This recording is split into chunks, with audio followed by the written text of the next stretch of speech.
Welcome to EV Morning from the Vox Network, your update on the world of electric cars. You grab yourself a coffee and we'll bring you the latest. We'll start with the update today, talking about a very impressive car, the Audi RS e-tron GT. And if you haven't seen much about this car, let us fill you in. Audi Sport is the division responsible for the RS badged model. So far not done an electric car, but currently putting the finishing touches on their first ever, an RS version of the upcoming Audi e-tron GT. And it's letting journalists and influencers have a go. Those who have had the chance to try it out, including people like CarWow's Matt Watson, were really impressed by the performance and looks of the vehicle. They not only got to drive the vehicle in a controlled, traffic-free environment, but allowed to take the prototypes out onto the public roads. Measuring the performance with specialist timing gear, the recorded 0 to 60 sprint was done in 2.88 seconds. The quarter mile in 10.94 seconds, at almost 130 miles an hour or 210 kilometers per hour. With the RS e-tron GT, it's roughly on par. Think of it similar to the Porsche Taycan Turbo S, maybe the non-S version in terms of output, but the front axle motor, that's developing around 235 brake horsepower. Now on the front, a single-speed gearbox, and on the rear, like the Porsche, a two-speed unit with 450 brake horsepower. That's a combined output of 684 brake horsepower or 510 kilowatts. Of course, this is an Audi. The name Quattro goes with that, so of course four-wheel drive, all-wheel drive, four-wheel steering as well. 3-chamber adaptive air suspension, and you can drop the car for aerodynamic gains at high speed and sporty driving, but raising it for extra clearance at low speeds. So how much will this car cost? Well, perhaps 130,000 euros, maybe a 20,000, 30,000 premium over the non-RS version of the e-tron GT. But what's not to love about this car? High performance and high specification.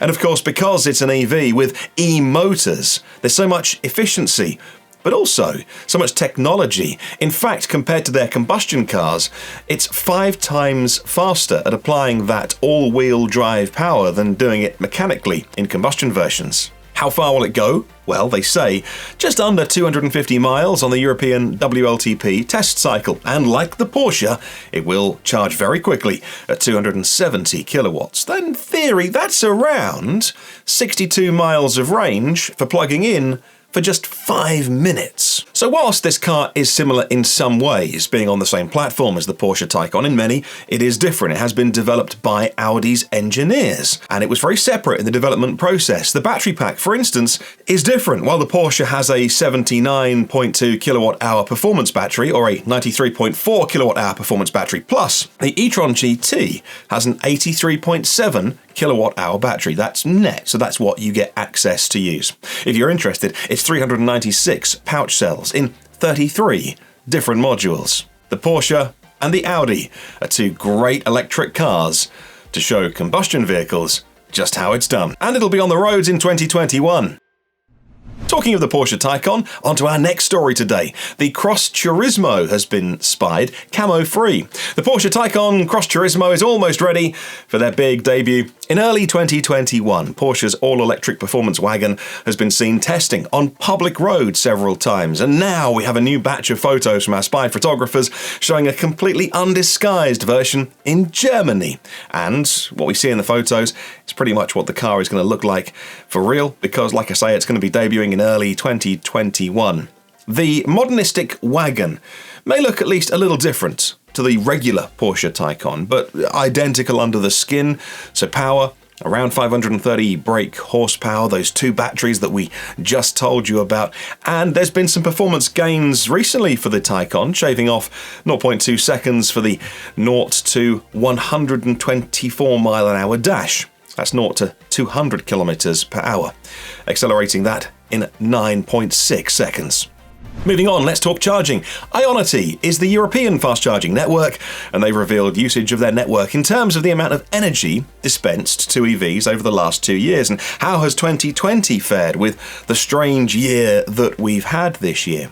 Well, there were 150 charging stations back in October 2019. That grew to 200 in January and 250 in July. Now, it's over 300 Ionity charging stations. During that period, from just over a year ago to now, charging sales have doubled. The usage chart shows us one more important thing. Seasonality is very important with EVs. All the fast charging infrastructure has to be envisioned for peak periods, which usually happens around holiday times when more people are taking more long-distance trips. Ionity said the ongoing corona pandemic has led to a change in mobility behaviour in Europe and helped the e-mobility sector gain further traction. More people are driving EVs. There's more demand for sustainable mobility. And whilst people might not be using public transport as much because of the virus, more countries are encouraging the purchase of electric vehicles through incentives, and people are choosing personal transport. Moving on, and let's talk about the boss of VW Group. VW Group CEO Herbert Diess admits that knowing how to build cars is actually a small part of the business nowadays. All the experience that Volkswagen has acquired on that skill through decades is not enough if you have to build electric cars, and these EVs have to integrate with connected services and the internet. And that's what the smartphone did for mobile phones. Herbert Diess doesn't want his company to repeat any mistakes of the past, and he reminds his staff of Nokia. He says, "We don't want to be the new Nokia." An interview by Bloomberg with Volkswagen Group CEO happened before their supervisory board, which met to discuss an increased investment in EVs and connected cars and autonomy as well. Global warming is pushing cars to become electric, but we should add, it's not the only reason. In a world where energy efficiency increases its performance to become vital, why waste so much energy in a combustion engine, which can be 30 or 40% efficient? The best combustion engines, as seen in the top levels of motorsport, perhaps maybe 50% efficient.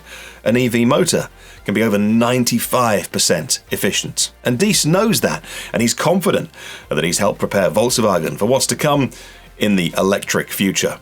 And the final story today, let's talk about Genesis. It's been spied, a new version of Hyundai's standalone brand, with no grille, well, a closed-off grille, and no tailpipes. Hyundai turned Genesis into its standalone brand in 2015, pitting it against luxury brands like BMW, Mercedes, Lexus and others. However, it was only this year that the first SUV arrived, and its lineup lacks hybrids and EVs, but that is changing. The company said last month it'll skip producing hybrids, and Genesis as a brand will go straight to EVs. That's great news. And now a new spy video coming from the Nürburgring test track shows one of these vehicles testing and underway, a camouflaged Genesis G80. It's a sedan and was seen lapping the track with a closed-off grille and no tailpipes, a dead giveaway that this is an electric car being tested. Now, we don't know specs about this yet, but we do know it's coming next year, and Hyundai do have a partnership with Rimac and their 800-volt platform, so we look forward to seeing more.